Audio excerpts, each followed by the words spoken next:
Estoy en Ixtapa, Zihuatanejo, en Delfinity, Ixtapa. Aparentemente los delfines de Delfinity están abandonados. Se encuentran en condiciones deplorables. Acabo de entrar y no hay ningún guardia de seguridad que pueda estar atendiéndolos o vigilándolos. Realmente cualquier persona puede entrar aquí. Se ve el agua sucia, se ven con hambre, se ve abandonado. Ayúdenme, amigos, a hacer algo, por favor. Esto está realmente deprimente. Hello, officer. Is everything okay? Hello, ma'am. Is this your husband? Yes, it is. It looks like your husband was hit by a bus. I know, but it's not about looks. He has a great personality.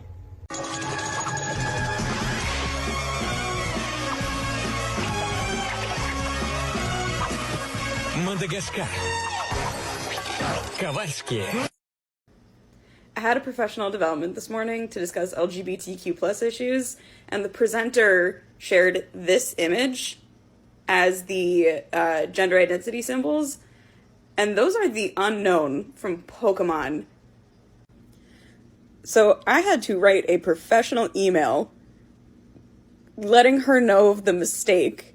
There's a link to Bulbapedia in here, and also provide the correct chart that she meant to use. This is at like 10 in the morning. It's too early for that. Oh my god, she's down. Somebody look up CPR. Hey guys, welcome to my channel. Today we're going to be talking about emergency CPR. And timing is going to be really key with this one, so stick around for the video. Just remember to like and subscribe. Thank you so much for all of your support. You guys are the best. I love you. So just before we get into the emergency CPR, I'm so sorry for not been posting recently. Go straight back to normal, and I'm going to be here every Wednesday. So what even is CPR? CPR dates back. Do you need help writing emails, job rejection letters, or angry drunk text messages to an ex? And you need Grammarly. Grammarly changed my life. We've lost her. How much was Grammarly? Hi there, I'm Dr. Connor. Just have a few questions for you. Okay. What's your name? Tell him your name. Mark. Okay, and how old are you, Mark? 27? I'm 27. Okay, and what seems to be the problem today? Don't look at me, tell the doctor. I have a sore throat. He has a sore throat, he has a headache, he's had body aches, and he's been coughing all week. Okay, Mark, and do you have any food allergies? No. No food allergies. Okay, are you allergic to any medication? We have been giving him Pepto-Bismol, and it's been doing this thing to his poops where it makes them black and tarry. Okay, black poops. Have you traveled out of the country in the past 30 days? No, Mark, you haven't. No, I haven't. Okay, and are you sexually active? No. Mark, you've been with Caitlin for years. Just tell the truth. Okay, yes. You guys are screwing? I need people to understand that if I text you H-E-H-E, it's not it's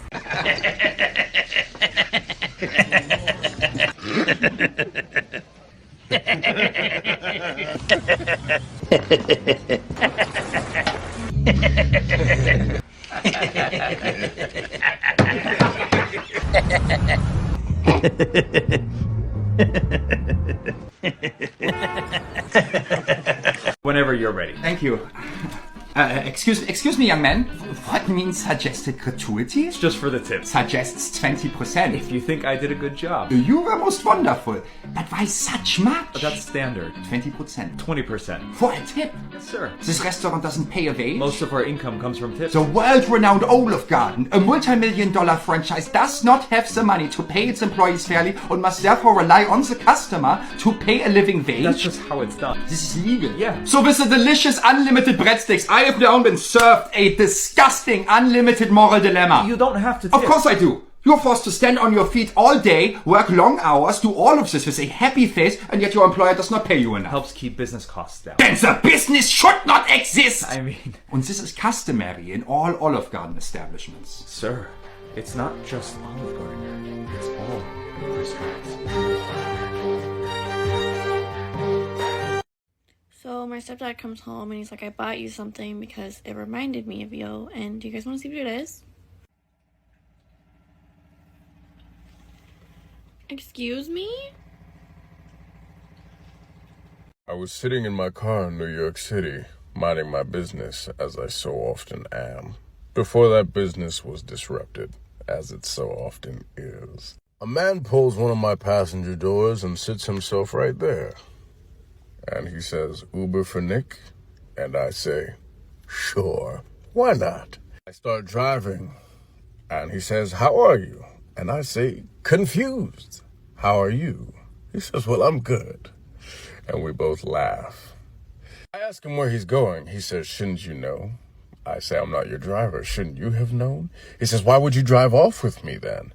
And I say, oh, come now, Nick. What kind of man would I be if I imposed myself on God's will? You wanted this to be an Uber. I wanted this to be an experience. We were given that. Here you are now 2 miles away from your pickup location. All a part of God's plan. Very good. Making a Pixar film, Stu Mad Lib, give me a concept of life. Getting older. Okay, who we trying to teach? Kids. But who's it really for? Adults. That's right, what's a fun job? Cartoonist. Give me a great voice. Adam Driver. Okay, well, who plays his pen? Whoopi Goldberg. All right, now just give me a lesson. Never grow up. All right, the next Pixar film, a cartoonist played by Adam Driver is uninspired and out of ideas. One sleepless night at the studio, though, his pen comes to life, voiced by Whoopi Goldberg. She takes him on a journey through all the cartoons he's ever created. He gets all the way back to the first one he ever drew as a child, and it ends up being the best one because it was about his mother who passed away. It teaches him that just because you're getting older doesn't mean you have to grow up and forget where you came from. You know, these movies are for kids, but it's always the adults that end up crying. I'm crying right now. But it's happy tears because we're gonna make a lot of fucking money. You got a friend in me.